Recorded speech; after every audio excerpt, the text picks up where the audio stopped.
Welcome to Film Talk Weekly Radio. This is your guest host, Castle Searcy, with the Santa Fe International Film Festival. Today we are here with Violet Dempsey of Denver, Colorado. Hi, Violet. Hi, Castle. Thank you for having me. Yeah. Violet and I ran into each other at Series Fest last week in Denver. Series Fest is like a film fest for television, for pilots. Um, I think it's on its 11th year, and it's a really cool fest, and we get a lot of cool guests. And I kind of just attend for fun and because I know people involved in it, and I'm guessing that's why you were there, maybe, or what were you doing there? I actually got like a collegiate fellows pass, Okay. and that was super cool. They had a bunch of panels that just like the fellows could go to, and it was basically like you could choose any screening to go to as well. So it was really like kind of bang for your buck, I feel like. Okay. And so that brings up that Violet is in college. And normally I interview people that have years and years of experience in the business, from all different walks. Like I'm trying to explore all different careers in film and television. And, from makeup to props to set design, everything. So bringing in Violet as someone who is at the beginning of their career and, I want to know like what you're up to, what you've done so far. So we're just going to kind of explore that. So, I mean, first of all, since I re-met you or ran into you at Series Fest, like uh you applied for this collegiate fellows scholarship type thing. Like, how did you know about that? And like, what was the application process like? And who's eligible? Well, I actually found out about it like a few years ago, through this guy named Neil Trulio. He was one of my film teachers with the legendary Scott Kinnaman. Oh, yes. And I wasn't even in college. I was a sophomore in high school, and he was like, "Hey, if you want to come to Serious Fest, like I can give you one of these." And I was so excited. I was like, "Yes!" And then I got COVID, and I couldn't Ah, go.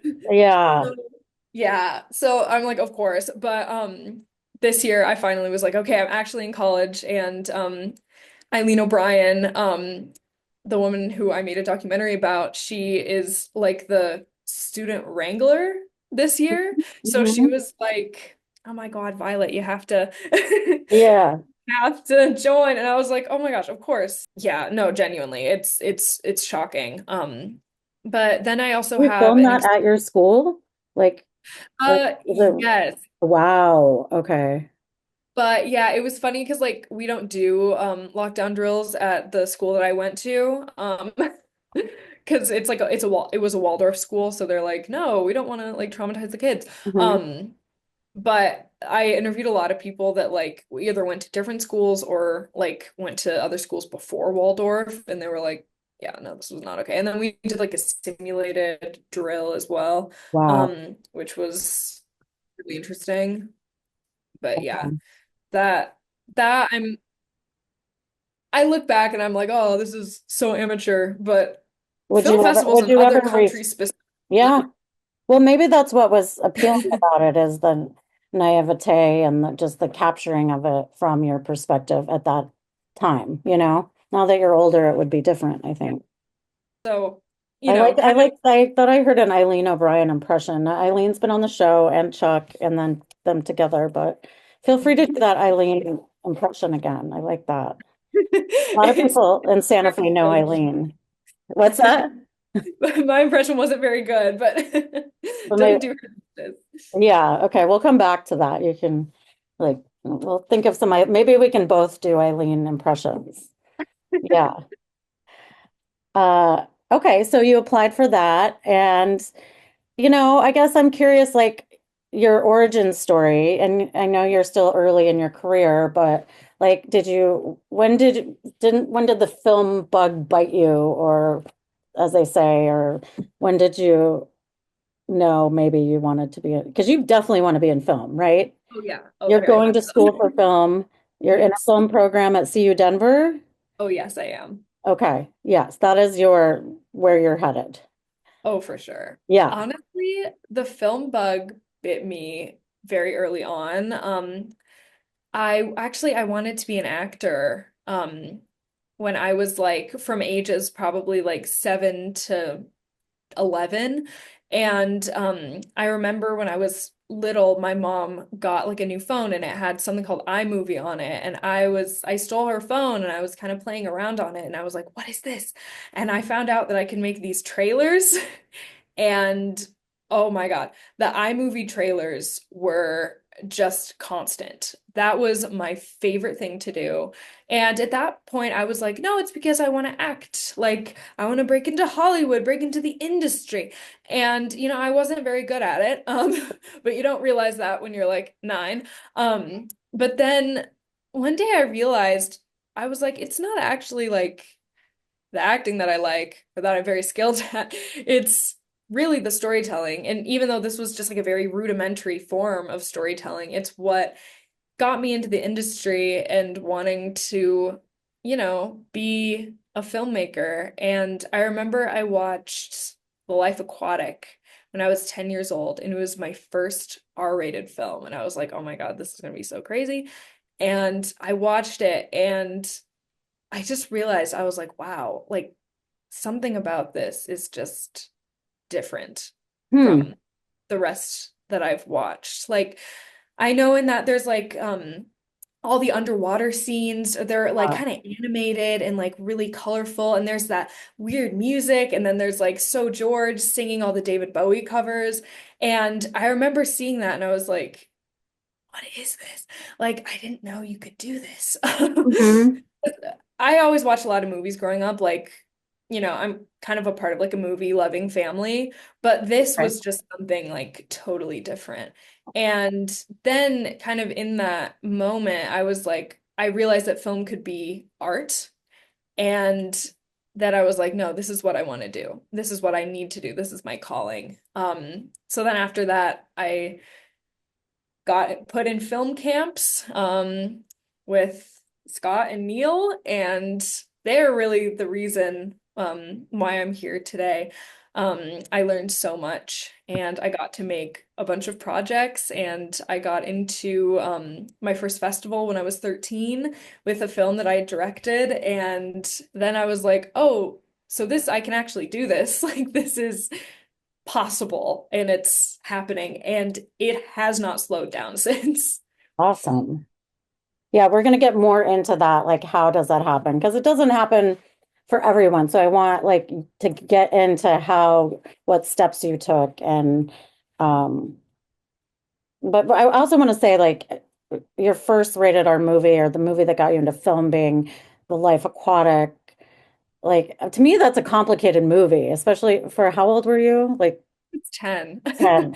Like I did, the first time I watched the movie, I didn't quite get it totally, but I definitely could just watch it with the sound off and like visually, I love it. I still have like, I couldn't even tell you exactly what the movie's about, but I have a Life Aquatic themed outfit. Like, Yes. yeah, like a few actually. Um, Ooh, yeah, so that seems like kind of a complicated movie to grasp at that age. But yeah. I definitely, there's definitely stuff I probably missed. But oh, then it's, sure, yeah, I'm sure. yeah, I'm It, like, it sounds like the art and the the animation and the visually, like for me, is what kind of grabbed you at first. and Yeah, especially the fact that they don't kill the tiger shark at the end, and they just like watch it like wash over them. I remember that really striking me when they're in like that weird little like vehicle. barely remember. Yeah, and I'm due for a rewatch for sure. So Violet is a new filmmaker, and we are just learning, you know, like I want to see the side before the film career. I thought that would be interesting because most of the time we're hearing about people's past and experiences, and I want to see how does someone become a filmmaker so young. And I can't help but think about the parents' influence or your any like adult peers or teachers and all that influence because, we often hear that like people telling young people not to go into the arts or get a backup career or don't go, are you sure you want to go into film? It's a tough business. And I work with a lot of youth and, I feel a lot of my work is kind of showing people they can do it and kind of rewiring some of the things people have said about getting a backup career and you're never going to make money at that. And do you really want to struggle? So I just want to hear your experience. I'm guessing you had a lot of support maybe to get to this point so young. And like when you told your parents or your elders or whoever that you wanted to be a filmmaker, like what was the reaction? Um, I am super lucky, first of all, to have such supportive parents. They have supported me at every part of my life and every like weird career that I wanted when I was a kid. Like before I landed on filmmaking as well. But yeah, it was kind of more of like a gradual thing, but when I can't remember exactly like when I was like, oh, I want to be a filmmaker, but immediately my parents like enrolled me in like some film camps. Like I did one at the Arvada Center when I was 12 and made this horrible like Hunger Games parody with an iPad. Mhm. And then I was like, all right, I want to like so when I told them, I mean, I think they kind of saw it coming because like I was wanting to act and then I was like making a bunch of like weird little iPhone films. They were like, all right, well, you want to do that? Let's get you in like classes and camps. So I went to one at the Arvada Center when I was 12 and I made a horrible Hunger Games like spoof film. It was just wretched. But then the next year, I was like, I want to do something more. And they were like, yeah, we want to like put you in an actual like program. So, they put me in the young filmmakers workshops and those are really what like started the whole thing and that came with like a whole other network of supportive adults as well And how old were but you when you went out into that program? I was 13. Okay. So these programs do exist, and I know they cost money, but I think a lot of them have like sliding scale or scholarships. So that hopefully shouldn't deter anyone looking to let their kiddos explore film making. Yeah, absolutely. Like I know in my personal experience, I got scholarships. So I went to all of them for free. I went to one because I was only going to go to one. And then Scott, the like leader, the teacher, he was like, "Hey, if you want to come to more of these, you can go to any of them for free. Like don't worry about it."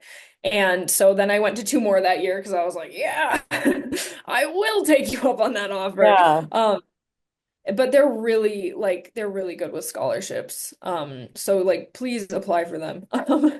Any children watching out there. Yeah, Um and while this doesn't air in Denver necessarily, unless you go on YouTube or podcast, I know yeah. that the Santa Fe area has many youth programs and grants and scholarships for youth. It's just really like Denver is a really supportive film and arts community. And I don't know, I just think it's so cool. Like this is what you get. You get a violet when parents support the arts and filmmaking and a child's dream, especially like you are so resolute in what you want to do, it seems. And now they're, as helpful as ever. Like I'm, a freshman in college and they're still like, what can we do for you? Like, can we drive you to like whatever sets? Because I'm not a good driver. So they're like, please don't drive Can't alone. do everything. But Yeah. yeah. But and they're always, like willing to talk to me about, like ad nauseum about whatever project. And they also are willing to help like fund things and like donate. Like I was raising money for my recent project, Mime After Mime, and they donated $100. And then they were like, we can also help you with like whatever else. So like they kind of take on like, producer donor roles, which is just I'm so incredibly lucky that I have them in my life. And, You they're really all, are. Yeah. yeah, because I know What do they do? my dad is a professional photographer, Okay. and he taught me all I know about cameras, and he's the reason I can have a camera. Hmm. Um, yeah, he's awesome. And my mom, she's like a stay-at-home mom. She actually homeschooled me up until sophomore year of high school. So she was in it because she got her master's in early childhood education and Oh, the school perfect. wasn't. Yeah. Yeah, so she was like, I can do it better. Yoink. Yeah. Yeah. We're doing homeschooling, and it was fantastic. But yeah, now she's getting her second master's in Ayurveda. So she's keeping busy. Smart, creative parents. And you have siblings? No, it's just me. Okay. Amazing. I'm also happy with that. Yeah. I have siblings. And right now you are going to CU Denver. What year are you? I'm a freshman. Okay. And you're already involved in the film program there? Oh yeah. That's what's really good about the film program at CU Denver. They just like put you right in it. Like you don't have to do like any core classes Oh, first. wow. Like That's really it out. smart because then you can Yeah, like get it instead of taking like math and like whatever else the prerequisite or I don't know, prerequisites. It's been a while. Um, yeah, because yeah. like that could Like all be kind of a drag, but if you get to take some of the exciting stuff early on, exactly. No, yeah. it makes it more interesting. Hmm. That's another reason why I chose this because it's like a 4-year degree and Hmm. it's very, very focused, which I like. And what's the actual degree you're going for? Um, it's what is it? It's like film and tele Bachelor of Fine Arts in Film and Television, and Okay. I'm getting a minor in leadership. Oh, To cool. Okay. I Um, hope that looks when people are hiring me to I be a think director. that sounds good. That sounds like you're going to be a producer or director. Yeah. Director for sure, for sure, Yeah. for sure. Manifesting that. Okay, when we come back, we're going to talk more about your existing projects you're working on, and how can we look at your work right now? Um, Online, like Vimeo. Okay. Should we go on your Instagram or like how can Yeah, people find your work? there's yes. So on my film Instagram, there is a link in my bio to my Vimeo, specifically to one film, but if you click on my like Vimeo account, you can see the rest. Okay, and what's your Instagram? Aperture underscore horror. Okay. And are you into horror? Is that a genre? Okay, okay. So we're going to talk more about that. Okay, Yay. cool. Okay, so goth documentary, mime, Mime after mime. mime after mime. Where did that story come from? That actually came from I was taking a writing class last semester, and they were like, you have to come up with a script with either no dialogue or just one word of dialogue. And I wrote it. Originally, it had no dialogue, and it was kind of weird. It was kind of clunky, but it was cute. And then I revised it for this upcoming semester to have interactions between the mime and this aunt character, and there was a pastor character, but we had to cut him for time purposes. But the mime never talks. He just like stands there and like They reacts. shouldn't. But Yeah, the yeah, other characters talk to him. yeah. Um, and I think it needed that. I think it needed that little added Uh-huh. zhuzh. We were just talking about your Instagram name is aperture underscore horror, and I asked if you're into horror. I'm horror. So, and you said absolutely. So, give me some background on that. Like, you know, what brought you into it? When did you see, what was the first horror movie you saw? And yeah. I think okay, technically, I think the first horror movie that I saw, I've got to like think back because we have all these like movies that we watch around Halloween that we always watch, like when I was a kid. I don't know if this is the first one I've ever seen, but I would say probably Dracula from the 1930s with Bela Lugosi. Oh, I classic. I think that's like the first like official like real horror. At least it was horror for the 1930s. Um for me, I was like young and I was like, this is silly. I like this. But I think that was the first one. I don't know. I'd really have to think about that. But as a kid, I always loved monsters. I still collect Monster High dolls. And I was really into the world of like werewolves and vampires specifically, and Hmm. just like generally the macabre. I was a very macabre child. I would dress up as a vampire and to like go to Target and stuff. It was Hmm. really like, embarrassing for my parents. But no, it was like But that also came with loving scary. Well, okay. Okay. So as a kid, I was always like a scaredy cat, but I Okay. was also very macabre at the same time. Yeah, I was So wondering it how that worked. When you said you loved monsters as a child, like you're the only one, I think. Like, was like real ones anyway, like like hiding under your still bed. very Yeah. Yeah, like explain Dracula. explain the nuance of that, of being, Well, I yeah. think and it still kind of goes the same for me today. I really don't like excessive gore. Um Okay. because I personally don't think it really has a reason. But I love monsters as a metaphor for society and for marginalized people in society because that is truly what the horror genre is highlighting. And I just think it's fascinating. I got into horror a lot later than my friends did. I remember all of them wanting to watch like It, and we were like 12, But and I I'm was like, too I would. scared. I'm too scared. I Oh, can't. it's so good. But I'm It's so fascinated with it. I've like looked it up online. Well, right. my niece and nephew love it, but they're not allowed to watch it and I've never seen it, but they ask for it clothing and it masks. It's so funny. It's like a thing on its own, you know? Specifically with It, I feel like. Yeah. Uh-huh.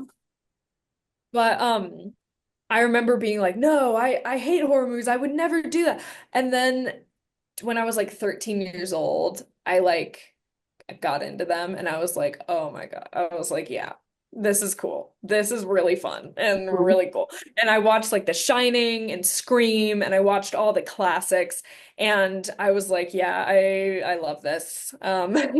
This is for me." And just recently, a few years ago, like wait no actually it was senior year in high school, so it was last year. I took a class called race, gender, and chainsaws, and it was a sociology class in horror movies. So Where was that? it was at CU Boulder. Actually, I took it like Wow. on top of the high school classes as a part of Wow. my like project. Okay. It That's was an amazing incredible, class and I title. it was just like it completely opened my mind because I was super into horror at the time, but then I was like, oh no, this has a meaning and Hmm. these movies talk about society. And if you connect the events happening at the time when they were released, it totally makes sense. Even if you go back to German Expressionism, which I'm super big on, I love German Expressionism.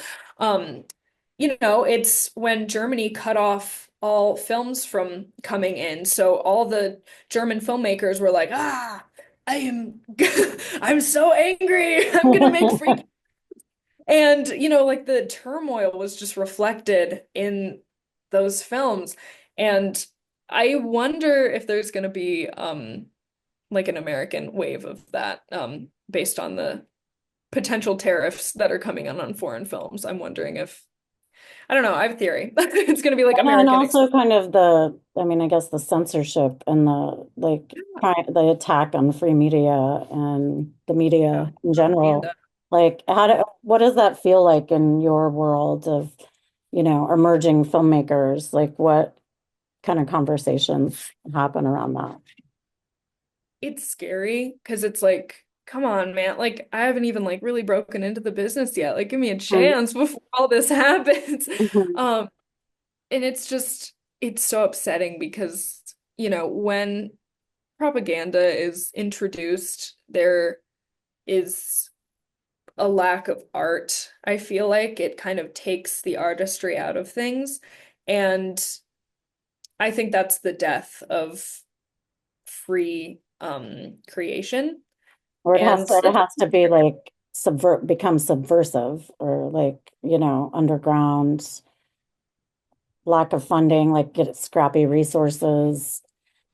Yeah. hmm hence German expressionism. Mm-hmm. It is interesting and like, communist, socialists, like where there's not a lot of freedom of expression or resources for art. It still happens. It just happens in a different way, right? And people do use Absolutely. art to express.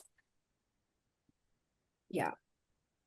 It's so scary. But sorry, I totally went on a tangent there. It's okay.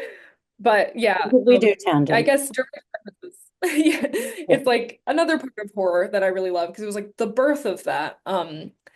But yeah, then I made my own kind of like 80s camp slasher last year. After I Okay. took that because I was like, I want to learn as much as I can about like Uh-huh. the trope, about the meaning, and then I want to like subvert them so it's like something totally weird and out there and like a commentary. Um, so I made a film called Camp Douglas Fir, and there's some issues with it, but it's my baby. I love it. I wrote, directed, produced, edited, and shot and also acted with it along with three other really fabulous people. Um, because it was for a film project for my school, and they were basically like, do everything you can. And I was like, okay. Awesome. But thankfully I had the help of my dad, to like carry equipment around and just like be a PA. Uh-huh. That was very helpful. Yeah. But that film I wanted to make like as campy as possible, but also like totally like twisty and like really fun and surprising. Mm-hmm. Um, so I think that was kind of my love letter to the horror genre, and I really want to make more. I have plans for more. And horror, like I talked about with other guests, is known for being kind of an easier, it's a good thing you love it because, I mean, Mhm. film is really hard, but it's one of the you can do it with lower budgets. There's a big audience for it. In a way, I've heard that it's easier to get it out there. There's festivals dedicated just to the genre, and there's a There's big appetite for it. So if you love it, like I think sounds like a perfect thing to get into, to sink your teeth yeah. into, Violet. Oh. So Violet, where can we see these films again? On your Instagram, there's a link in the bio, and it's aperture_horror. Yes. Link in bio, and we can see Douglas Fir Tree, Camp Camp Douglas Douglas. Fir, Camp Douglas Fir, and what else is under there? I have this documentary that I made when I was like 16 about school shooting drills and how the Oh, drills wow. Okay. affect kids. And that got like crazy festival play. It's like not the most like aesthetically pleasing thing in the world. But That's like it's a real horror, not to make a joke out of it, but oh, like but a real yeah. horror film. Yeah, no, genuinely. It's shocking. But then I also You have film an that ex at your school? Like, is it, yes. wow. Okay. But yeah, it was funny because like we don't do lockdown drills at the school that I went to. Because it's like it was a Waldorf school, so they're like, no, we don't want to like traumatize the kids. Hmm. Um, but I interviewed a lot of people that like either went to different schools or like went to other schools before Waldorf, and they were like, yeah, no, this was not okay. And then we did like a simulated drill as well, Wow. which was really interesting. But yeah. Okay. That that I look back and I'm like, oh, this is so amateur, but Film festivals would and you other ever re countries specifically. yeah. Well, maybe that's what was appealing about it is the naivete and just the capturing of it from your perspective at that time, you know? Now that you're older, it would be different, I think. And let's see. We were talking was about a film you made, Douglas Camp Fir. Douglas Fir. And real quick, can you define campy? You said it was campy. So it's a camp film, but it's also campy. Just define campy for us, just for fun. Um, really kind of like okay, it seems like unintentionally silly, but it was all intentional. Hmm. If that makes Okay. um yeah, just like super kind of a little bit ridiculous. Okay. Just a little bit ridiculous. That's a good explanation for people who Yeah. don't know what campy is. Yeah, for me, Mm, it's like you know it when you see it, but and probably you too. But yeah, I yeah. think that's a good definition of it. Like over the top. Yeah. Yeah. Or Mhm. exaggerated. Yeah. And fun. Usually fun too, I think. Yeah. Yeah. Super fun. I feel like also like there's some elements of the like of dark humor and like Mm-hmm. Mm-hmm. Yeah. at least in the camp films that I enjoy, Uh-huh. there's always something. And just so we don't miss it, what are you working on now that people should be watching out for? I have a film called Mime After Mime coming out in a week. Oh, It's about a mime trying to deliver the eulogy at his deaf mother's funeral, mime style. And he has to complicated. deal with like a disapproving aunt. He has to deal with his own grief, and it's kind of his journey in getting up to that podium and doing really what would truly honor his mom. And how long is this film? This is just under 8 minutes. Okay. And where do we find it? This will also be on Vimeo, but it's going to be password protected so it can get into more festivals. So it's very Okay. secret. Okay. So no one can see it yet. Not But yet. watch out for it at festivals. And one thing I love about festivals, and especially Santa Fe has a great shorts programmer and program, is you can see shorts. Like it's kind of hard to see shorts outside of festivals. Sometimes movie theaters show them, definitely when they get to the Oscar level. Uh, Otherwise, it's kind of hard to see them. If I'm going to a festival and I only have time to see a limited amount of time, I go for the shorts for sure. Yeah. Right?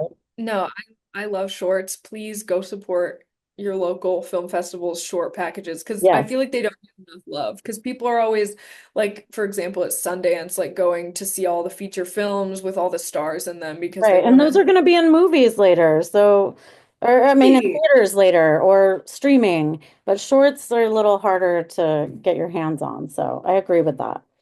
Um, and last but not least, I want to talk about really how I met you was in the Eileen O'Brien documentary, and it's called Q Card Girl. And Eileen's a really close friend of mine. She's the reason I know Santa Fe International Film Fest, the reason I know you.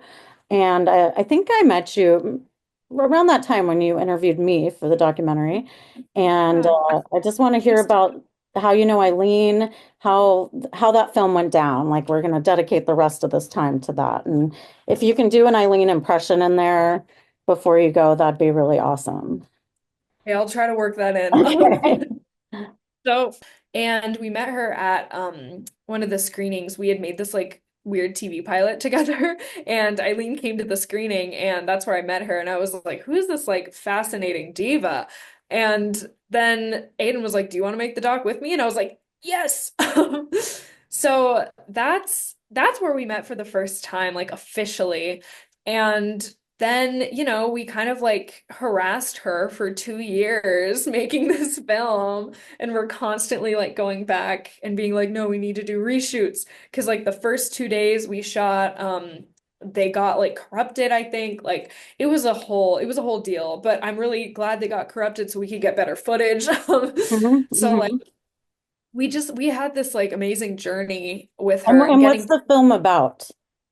Oh, so the film is called Cue Card Girl, and it's specifically about her years at SNL doing cue cards, and she was the only female cue card girl there, which is super cool. And it's basically her At Saturday Night Live. oh yeah, it's Saturday Night Live. New York in the 80s. Well, you said SNL, but I'm just spelling it out. Yeah, Just for those who don't know. broadcasting. Yeah.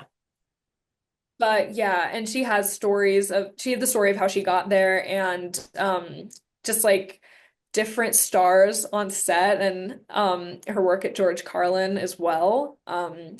Just super fascinating lady, super funny. Um if you don't know her, you should try to get to know her. Yeah. She's So you can cool. watch Q Card Girl online, I believe, right? Yes, that is on YouTube. That is on my production partner's Aiden's YouTube. Okay. How do we find I that? don't Oh, okay. I think if you just search search Card Q Girl, Card like it'll Girl, Eileen O'Brien, you're gonna find it. yeah, there's an IMDb page for it, and now Okay. there's like an AI overview, which is crazy because I'm like, Oh, wow, you know you're cool. legit got an AI overview on And Google. how do you get an IMDb listing like that? Just you have to set it up. Yeah, you set Like it I up. Okay. But Aiden's you did mom. go through festivals. You submitted to festivals. Oh yes, yeah, I we think when got something into goes in a festival, you're automatically put on IMDb or no? because I've had all my other films have been in lots of festivals, and Okay. they're not on IMDb, so you have to make it yourself. Okay. But yeah, I've got to start doing that for the rest of my projects. Okay. So Cue Card Girl, how many minutes is it? It is 23 minutes. Okay. And is that so that's a documentary. You also like to work in horror and noir and what did Everything, a little bit of yeah. everything. What's your favorite? Ooh, I would say it's so hard because each genre has such like merits. Right now, I would say horror, but now I'm kind of leaning back to documentary just because it's so hard to be like on set every day in that capacity. Um and I'm gonna start a new documentary this summer, so watch out about Okay. the goth in Colorado specifically. And it's like, Oh. South Park got it wrong. We're not actually like that. Oh, wow. Okay. I love that. But it's I'm yours so, will be live action, not animation. no, I'm gonna harass Maybe a little bit of them. animation. Wouldn't that be funny? Maybe Yeah. you could draw the South Park characters in really bad ways that they draw other people, you know? That's Because funny. like the South Park kids, like, if you've seen the episodes with them, I love them. Everyone I loves love them, but South like Park. I love it. It's the only cartoon I stereotype. love. Yeah. Oh yeah, me too. I Uh, don't like animated I'm things. not really into animation, except I like Pixar and then I love South Park. Yeah, South Park is the best. Yeah. I do. And okay, we only have a couple minutes left. I just want to make sure we've covered everything. Violet Dempsey, they, them. Instagram is aperture underscore horror. And, it's awesome to hear from like a young filmmaker starting on their path. And, we're going to be like, I knew Violet when. And maybe you can say goodbye to us in Eileen's impersonation. Or Oh thanks my God, wait. for having us. Say Santa Fe International Film Festival. Ooh, okay. I feel like I'm not going to do it justice, and it's going to be like offensive or something. Oh, I love This comes from love. it. Just do your best New York accent because she really is the East Coast, fun Yeah. East Coast accent. Right. Bye, everyone. Yeah, there you go. Okay. Thanks for Thank you. joining us. I'll keep going. You got more? Oh no, I don't think Okay. so. Thanks for joining us. This is your guest host, Castle Searcy, with the Santa Fe International Film Festival, here with Violet Dempsey. And thanks for joining us. We'll see you soon.